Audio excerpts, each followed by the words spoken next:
Assalamualaikum warahmatullahi wabarakatuh. Baiklah, di sini kami dari kelompok 6 ingin mempresentasikan hasil diskusi kerja kami tentang menganalisis pasar bisnis. Sebelum membahas lebih lanjut, perkenalkan, nama saya Reki. Perkenalkan, nama saya Nur Afsah Sri Handayani. Nama saya Sonyatina Capriani. Baiklah, di sini kami ingin membahas 7 materi. Yang pertama itu pengenalan masalah, yang kedua deskripsi kebutuhan dan spesifikasi produk, yang ketiga itu pencarian pemasok, yang keempat pengumpulan proposal, yang kelima pemilihan pemasok atau vendor, yang keenam spesifikasi pesanan rutin, dan yang ketujuh tinjauan kerja. Yang pertama itu pengenalan masalah. Para manajer pemasaran ini memiliki 4 concern yang berhubungan dengan pengenalan masalah. Yang pertama itu mereka perlu tahu masalah konsumen yang harus dihadapi. Yang kedua, manajer harus mengerti bagaimana mengembangkan pembawaan pemasaran untuk menyelesaikan masalah konsumen. Yang ketiga itu mereka terkadang ingin menyebabkan konsumen untuk mengenali masalah. Dan yang keempat, ada kalanya ketika manajer ingin menekan pengenalan masalah di antara konsumen. Nah, beragam varietas dari beberapa pendekatan yang digunakan untuk menentukan masalah yang harus dihadapi oleh konsumen. Pendekatan yang paling tidak diragukan adalah intuisi. Manajer dapat menganalisis suatu kategori produk tertentu dan secara logika dapat menentukan di mana yang harus diperbaiki. Kesulitan dengan pendekatan ini adalah masalah yang diidentifikasi tidak terlalu penting bagi sebagian besar konsumen. Oleh karena itu, sejumlah teknik penelitian juga digunakan. Teknik penelitian yang sering digunakan adalah survei, di mana meminta jumlah yang relatif besar dari beberapa individu tentang masalah yang mereka hadapi. Teknik yang kedua itu menggunakan 3 analisis, yaitu analisis kegiatan, analisis produk, analisis masalah. Yang pertama itu analisis kegiatan. Analisis kegiatan ini berfokus pada aktivitas tertentu. Analisis kegiatan berupaya untuk menentukan apa masalah yang ditemukan oleh konsumen selama sedang beraktivitas. Yang kedua, analisis produk. Analisis produk ini mirip dengan analisis kegiatan, tetapi analisis produk lebih berfokus dalam meneliti pembelian atau menggunakan produk atau brand tertentu. Yang ketiga itu analisis masalah. Nah, analisis ini menggunakan pendekatan yang berlawanan dengan teknik sebelumnya. Dimulai dengan data masalah dan bertanya kepada responden untuk mengindikasi yang mana aktivitas, produk, brand yang terkait dengan masalah tersebut. Nah, yang kedua itu deskripsi kebutuhan dan spesifikasi produk. Nah, produk yang ditawarkan kepada pasar merupakan produk yang dapat memenuhi permintaan pasar dari segi kualitas serta kuantitas. Persaingan produk sejenis merupakan permasalahan utama dalam memenangkan nilai jual serta kuantitas jual sebuah produk. Nah, selanjutnya pembeli dapat mencoba untuk mengidentifikasi pemasok yang paling tepat melalui direktori perdagangan, kontak dengan perusahaan lain, iklan dagang, pameran dagang, dan internet. Nah, tugas pemasok ini adalah memastikan dirinya dipertimbangkan ketika pelanggan sedang berada atau mungkin mencari pemasok. Yang kedua itu mengidentifikasi petunjuk yang baik dan mengubahnya menjadi penjualan. Yang ketiga, mengharuskan seluruh organisasi pemasaran dan penjualan bekerja dengan pendekatan yang terkoordinasi dan memanfaatkan banyak saluran. Dan pencarian pemasok ini pasti ada manajemen hubungan pemasok. Nah, manajemen hubungan pemasok ini adalah proses perencanaan dan pengelolaan semua hubungan dengan vendor yang memasok produk atau layanan apapun ke perusahaan. Nah, hubungan ini mungkin melibatkan pemasok bahan baku, pemasok utilitas, atau pemasok layanan kebersihan. Oleh karena itu, penting bagi perusahaan untuk mengelola hubungan ini sehingga bisnis dapat memastikan pasokan produk dan layanan yang efisien bagi perusahaan. Nah, Manfaat manajemen hubungan pemasok bagi perusahaan antara lain, yang pertama itu pengurangan biaya. Mengelola hubungan dengan pemasok berarti bahwa pemasok tetap bersama perusahaan untuk waktu yang lama dan perputaran dijaga agar tetap minimum. Bekerja dengan satu atau dua pemasok yang dapat menyediakan banyak bahan berbeda lebih baik daripada memiliki banyak pemasok berbeda. Ini berarti perusahaan dapat bekerja untuk meningkatkan layanan pemasok dan mengurangi biaya. Yang kedua itu mendorong inovasi. Nah, ketika sebuah perusahaan bekerja sama dengan pemasok, mereka dapat bekerja sama untuk melakukan inovasi. Melalui hal ini, kedua belah pihak dapat meningkatkan penawaran mereka secara eksponensial. Nah, yang ketiga, kolaborasi. Ketika perusahaan membangun hubungan yang kuat dengan pemasok mereka, umpan balik dan komunikasi menjadi lebih terbuka dan mudah.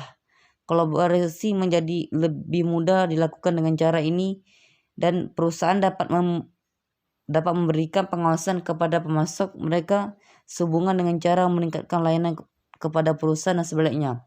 Dan yang terakhir itu peningkatan proses kerjasama di kedua belah pihak. Ketika umpan balik menjadi hal yang biasa, perusahaan dan pemasok akan mulai memahami cara kerja dalam mempertahankan hubungan baik mereka. Pemasok akan mulai memahami produk apa yang mungkin diminati perusahaan, dan perusahaan akan tahu waktu yang tepat untuk memesan produk atau bahan baku dari pemasok mereka sehingga mereka bisa menerima pesanan yang benar di waktu yang tepat. Yang keempat yaitu pengumpulan proposal. Pembeli mengundang pemasok yang lolos untuk menyerahkan proposal. Jika barang yang dicari rumit atau mahal, pembeli akan meminta proposal tertulis yang rinci dari setiap pemasok tersebut. Setelah mengevaluasi proposal, pembeli akan mengundang beberapa pemasok untuk melakukan presentasi resmi. Yang kelima adalah pemilihan pemasok atau vendor. Sebelum memilih pemasok, pusat pembelian akan menyebutkan atribut pemasok yang diinginkan dan menunjukkan mana yang menjadi prioritas. Untuk menentukan peringkat dan mengidentifikasi pemasok yang paling menarik, pusat pembelian sering menggunakan model evaluasi pemasok. Pusat pembelian mungkin berusaha bernegosiasi dengan pemasok yang dipilih untuk mendapatkan harga dan syarat yang lebih baik sebelum memutuskan pilihan terakhir. Terlepas adanya gerakan menuju pencarian sumber, kemitraan, dan partisipasi strategi dalam tim-tim lintas fungsi, pembeli masih menghabiskan banyak waktu untuk melakukan tawar-menawar harga dengan pemasok. Jumlah pembeli yang berorientasi pada harga di setiap negara beragam, bergantung pada preferensi pelanggan untuk mendapatkan konfigurasi layanan yang beragam dan karakteristik organisasi pelanggan. Beberapa perusahaan menangani pembeli berorientasi harga dengan memberikan harga yang lebih rendah, tapi dengan syarat yang ketat. Yang pertama itu berkualitas terbatas, yang kedua tidak ada pengembalian uang, yang ketiga tidak ada penyesuaian, dan yang keempat tidak ada pelayanan. Sebagai bagian proses seleksi pembeli, pusat pembelian harus memutuskan berapa banyak pemasok yang digunakan. Perusahaan mulai semakin mengurangi jumlah pemasok. Perusahaan ingin pemasok terpilih mereka bertanggung jawab atas sistem komponen yang lebih besar.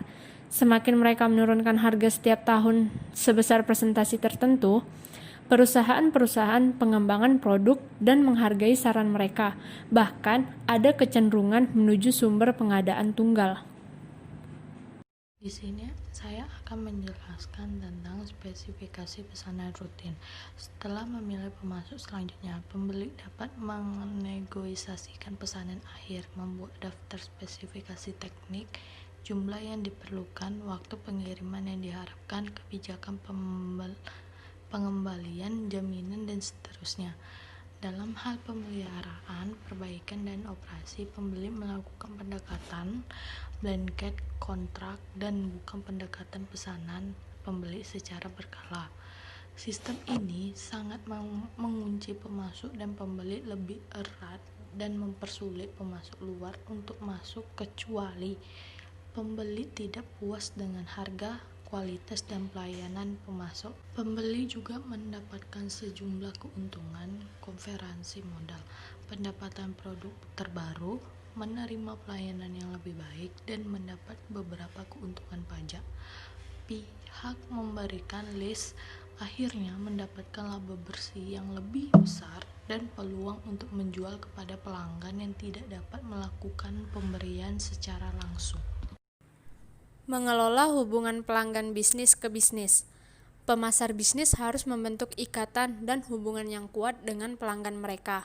Pemasar bisnis juga harus dapat memberikan nilai tambah kepada pelanggan mereka. Akan tetapi, sebagian pelanggan mungkin lebih menyukai hubungan transaksional, jadi pemasar hendaknya cermat dan tepat dalam menciptakan hubungan yang erat dengan pelanggan. Manfaat koordinasi vertikal. Sebagian besar riset mendukung koordinasi vertikal yang lebih besar antara mitra pembelian dan penjual, sehingga mereka tidak hanya sekedar bertransaksi tetapi terlibat dalam kegiatan yang menciptakan nilai yang lebih besar bagi kedua belah pihak. Membangun kepercayaan adalah salah satu syarat hubungan jangka panjang yang sehat. Gagasan pemasaran yaitu membangun kepercayaan dan kredibilitas perusahaan, menyebutkan beberapa dimensi kunci terhadap kepercayaan semacam itu. Pengetahuan yang khusus dan relevan dengan mitra hubungan juga merupakan penting dalam kekuatan ikatan antara perusahaan yang bermitra. Riset menemukan bahwa hubungan pembeli-pemasok dibedakan oleh 4 faktor. Yang pertama itu ketersediaan alternatif, yang kedua pentingnya pasokan, yang ketiga kompleksitas pasokan, dan yang keempat dinamisme pasar pasokan. Berdasarkan 4 faktor ini, hubungan pembeli-pemasok digolongkan menjadi 8 kategori berbeda. Yang pertama itu pembelian dan penjualan dasar. Kategori ini merupakan pertukaran sederhana dan rutin dengan tingkat pertukaran kerjasama dan informasi moderat. Yang kedua itu pembelian per elemen. Hubungan ini memerlukan lebih banyak adaptasi oleh penjualan serta pertukaran kerjasama dan informasi yang lebih sedikit. Yang ketiga itu transaksi kontraktual. Pertukaran ini didefinisikan berdasarkan kontrak resmi dan biasanya mempunyai tingkat kepercayaan, kerjasama, dan interaksi yang rendah. Yang keempat itu pasokan pelanggan. Dalam situasi pasokan umum tradisional, persaingan dan bukan kerjasama merupakan bentuk tata kelola yang dominan. Yang kelima itu sistem kerjasama. Mitra dalam sistem kerjasama memiliki cara-cara operasional yang seragam, tetapi tidak satu pun dari mereka yang menunjukkan komitmen struktural melalui sarana atau adaptasi hukum. Selanjutnya saya akan membahas hubungan bisnis risiko dan oportunisme. Koordinasi vertikal dapat memperkuat ikatan pelanggan atau penjual, tetapi pada saat yang sama dapat meningkatkan risiko terhadap investasi khusus pelanggan dan pemasok. Investasi khusus adalah pengeluaran yang dirancang khusus untuk perusahaan tertentu dan mitra rantai nilai, atau investasi dalam pelatihan khusus perusahaan, peralatan, dan prosedur atau sistem operasi. Investasi ini membantu perusahaan menumbuhkan laba dan mencapai positioning mereka. Oportunisme merupakan salah satu bentuk kecurangan atau pengurangan pasokan terhadap suatu kontrak implisit dan eksplisit. Oportunisme menjadi masalah karena perusahaan harus mendedikasikan sumber daya untuk pengendalian dan pengawasan yang sebenarnya dapat dialokasikan untuk tujuan yang lebih produktif. Selanjutnya tentang pasar lembaga dan pemerintah. Pasar lembaga terdiri dari sekolah, rumah sakit, panti asuhan, penjara, dan lembaga-lembaga lainnya. Banyak dari lembaga ini yang bercirikan anggaran yang rendah dan para langganan yang tetap. Pasar pemerintah merupakan organisasi atau lembaga pemerintah yang membeli produk untuk menjalankan kegiatan operasionalnya melalui berbagai kepentingan masyarakat. Partisipan dalam proses pembelian pemerintah dibedakan menurut sastra pemerintahnya, yaitu pemerintah pusat, pemerintah tingkat 1, pemerintah tingkat 2, sampai pemerintah tingkat bawah. Prosedur pembelian pasar pemerintah umumnya dilakukan secara lelang, tergantung besar atau volume pembelian yang akan dilakukan. Untuk pekerjaan-pekerjaan yang lebih kompleks dan risiko tinggi, pemerintah melakukan kontrak dengan beberapa pemasok, yang kemudian melalui negosiasi disepakati dalam perjanjian tertulis. Tinjauan kerja. Pembeli meninjau kinerja pemasok terpilih secara berkala dengan menggunakan salah satu dari 3 metode ini. Yang pertama, pembeli dapat menghubungi pengguna akhir dan meminta penilaian dari mereka. Kedua, pembeli dapat menentukan peringkat pemasok berdasarkan beberapa kriteria dengan menggunakan metode nilai timbang. Ketiga, pembeli dapat menggabungkan biaya kinerja yang buruk untuk menghasilkan biaya pembelian yang disesuaikan termasuk harga. Tinjauan kerja juga bisa membuat pembeli melanjutkan, memodifikasi, atau mengakhiri hubungan pemasaran. Dan terima kasih atas perhatiannya. Mohon maaf atas segala kekurangan. Kami akhiri. Wassalamualaikum warahmatullahi wabarakatuh.